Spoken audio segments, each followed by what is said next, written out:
People always say that there are too many guns in America. How easy is it to get a gun? In general, concealed and carry license are very easy to get. I mean, it takes a one-day course, which is about 8 hours, and I believe a few more hours in the gun range. Besides that, you're good to go and you can have a license. It'll take you a whole weekend to get a gun. So it's not hard to get. Obviously, there's stricter places like New York City's damn near impossible to get a gun license. There's like a 10-year wait, which is great, and you can see the violence go down as of recent in New York compared to other cities where it's open carry. If you go to Florida or Georgia, and you hear about all these crazy things happening, it's because you go to the gas station and you see a dude with a semi-automatic rifle, and everyone's just living so paranoid, and it's not really a life to live, I believe. Yeah, and obviously the gun laws vary by state. I'm from a rural area of Pennsylvania. Everyone up there has a gun. Hunting season, we get days off of school for hunting season sometimes. So I'm not kidding. And it's so ingrained as a way of life that people have guns up there.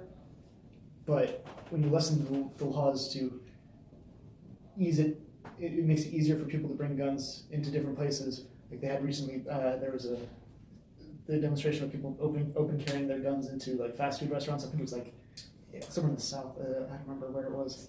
I mean, in Ohio, I know. Ohio did that. Ohio, you can bring your guns to baseball games, basketball games. You can actually even bring it into a bar as long as you're not drinking. But as soon as you drink, it turns into like an illegal weapon, which is crazy. But yeah, you can pretty much bring your gun anywhere to middle of America and down south. There was a young teen at the age of 17 who was shot and killed by a young adult who had a concealed and carry license. The altercation occurred after a car accident, which the victim confronted the shooter about the accident, and the shooter, I believe, was threatened, went to his car, got his gun, and he shot the 17-year-old teen in the heart and killed him. And the shooter was charged with attempted murder, actually murder, and he, as of recently, was granted bail and different conditions that he has to abide by. So he's out right now on bail and waiting for the trial to start. Because he pleaded not guilty because he's trying to say it was self-defense. Right. And he had a concealed carry permit, you said, right? Yeah. It's just, there's so many different ways that people can end up getting shot in this country. I'm from Minnesota, so I'm from Minneapolis, but I have family in Rochester where it happened, which is about an hour from the cities. And yeah, it's interesting what's going on out there.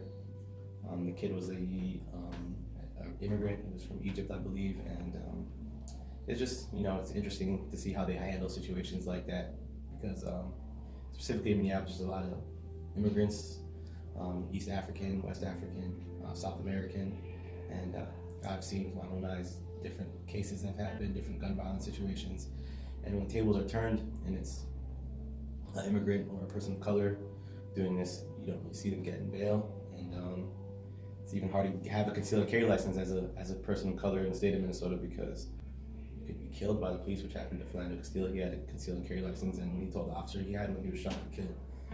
And when tables are turned, it's this young white male who has a concealed carry license, and he shoots a young teen, and he's out on bail. And Philando Castile's murderer didn't even get indicted. So it's kind of interesting to see. Were there witnesses? Yes, there was a witness. The kid had a friend with him in the car, and there was another young lady who was a nurse, I believe, who was driving by at the time, and both of them came out to say that the kid did nothing to threaten him or for him to feel unsafe. He just asked him what happened and why they hit each other. Okay, but then, so this blog will come out. Is it pretty much, it'll be up to date? Probably, it'll be up to date. It talks about what happened with the young teen in Rochester, Minnesota. It also talks about what happened with Philando and what happened with another situation actually in Minneapolis where another officer shot an unarmed woman. And that one's kind of interesting itself because the tables are turned in that one as well, because the officer's actually black. He's African descent. He's from Somalia, and the woman is actually white. She's from Australia. Talks about the officer and why he felt like he was threatened and why he shot the young woman. Gives specifics about the witnesses for different cases and stuff like that. Kind of like a melting pot, and a lot of different stuff is going on, so we're going to see what happens and if they handle everything correctly. For more information, you can read my blog post, and we'll see you next time. Thank you.